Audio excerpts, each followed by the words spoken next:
1997年拍的电影居然聚集了这样的神仙阵容：南非最性感的女人查理兹·塞隆，还我狗命的基努·里维斯和黑帮教父阿尔帕西诺。就这还不够，100多万人打出了8.4的高分。故事开始，女孩声泪俱下控告老师性侵，被告老师当庭做出猥琐的动作，这本是铁证如山，但女孩还是败了。男主身为被告的律师，保持着64场连续辩护不败的战绩，他找到了制胜的关键，让女孩在陪审团眼里变成坏人。于是男主找到女孩在课堂上恶搞老师的画像，还进一步指出女孩背着家人办派对，玩一些不好的游戏，还威胁同学指认老师性骚扰，如果不照做，就把派对的秘密说出去。此时女孩成了众矢之的，官司打赢了，男主却高兴不起来。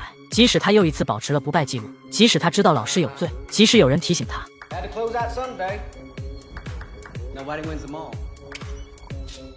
但他还是被这该死的虚荣蒙蔽了双眼，毅然决然做了自己不该做而想做的事情。在庆功的酒会上，男主接到来自纽约顶级律师事务所的邀请，刚开始还不信，直到男人拿出一张巨额的支票，他答应了。殊不知这将改变他的一生。男主来到纽约的第一场官司，就展现了他惊人的天赋，发现陪审团有几个人对被告不利，于是直接换人，赢得了官司。这是给老板的见面礼，老板则给他们安排了豪华的公寓，这是他的诚意。但为了测试男主，老板还让他办一件棘手的案子，为一个非法屠杀动物的客户进行辩护。第二天，他了解了客户的情况，客户还拿出牛舌进行一种祭祀，说会让对方律师闭嘴。开庭当天，男主为自己的客户做了一大堆辩护，等对方律师要辩护时，却一直咳嗽开不了口。就这样，男主莫名其妙赢下了官司，好像有股神秘力量在背后帮他。另一边，妻子在家刷墙，一旁的女人总是给他意见，无论刷什么颜色都不满意，他开始有点失控了，胡乱地扯下所有的贴纸，殊不知这只是他噩梦的开始。这天夫妻两人来到宴会上，妻子遇到了公司的老板，老板很会洞察人心，发现女主的不自信，说你把头发扎起来会很好看。她把头发向后挽起来，果然女主笑得很开心，接下来的话更是一语中的。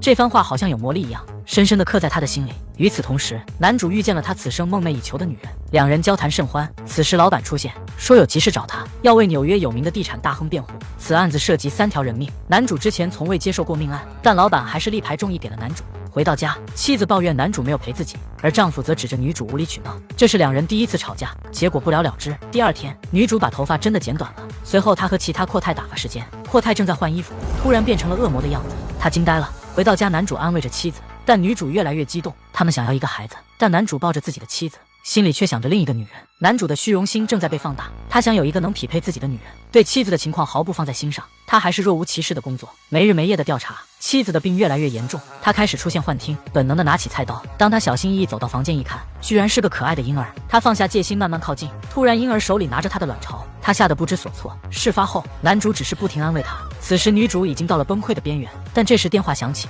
男主毫不犹豫地接起电话，是公司打来的，要求他赶快处理地产大亨的事。他走了，殊不知这是妻子最后的救命稻草。老板知道他妻子生病，让他把案子转交给别人，他果断拒绝了。随着男主对地产大亨助理的调查，他知道地产大亨就是杀人凶手。在去开庭的路上，老板再一次让他选择。可到了法庭上，男主还是犹豫了，他不停地张望，想要一个答案。最终他还是让地产大亨的助理做了伪证，官司再一次打赢。此时妻子已经病入膏肓，他开始胡言乱语，说有人侵犯了他，那个人就是男主的老板，他只能把妻子送到精神病院。这时老板的助理拿着一面镜子，他看着镜子的自己，再看身后的女人，却变成了怪物。他再次受到惊吓，打破了镜子，捡起玻璃碎片，男主却无能为力，最终亲眼看着妻子死在自己的面前。男主找到母亲，母亲却告诉他一个惊人的真相，你的父亲就是你的老板，嘴里还说着这句话他的老板也说过。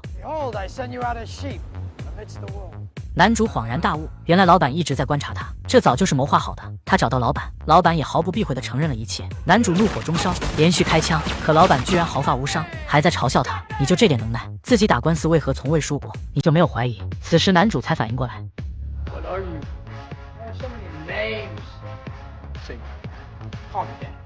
你的妻子是被你亲手害死的，你本有很多机会救她，可惜你太忙了。男主自知是自己的错，他无法面对死去的妻子。此时老板许诺他一个美好的未来，金钱名利一切唾手可得。男主没有反驳，面对自己梦寐以求的女人，他看上去无力反抗。正当老板以为稳操胜算时，男主邪魅一笑，拔枪对着太阳穴来了一发，没人能阻止。撒旦暴怒，身上迸发出熊熊火焰，周围化成一片火海。撒旦还是败了，他终于露出他的真身，但他怎么会就这样放过男主？时间回到起点，男主站在洗手间，还是那个嘲讽他的记者。男主走进法庭，赫然看到妻子坐在审判席上等着他。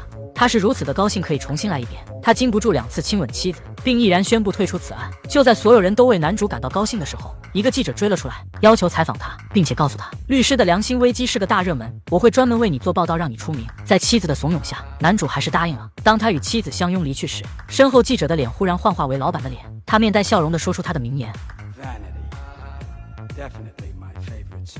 男主又开始新的考验，而这次考验胜负不得而知。故事到此结束。这个开放式的结局最引人遐想，即使有第2次机会，可能也改变不了什么，因为人是如此的善变、健忘，而欲望又是与生俱来，难以遏制。稍微放松一下，即溃不成军，你还是成了魔鬼的代言人。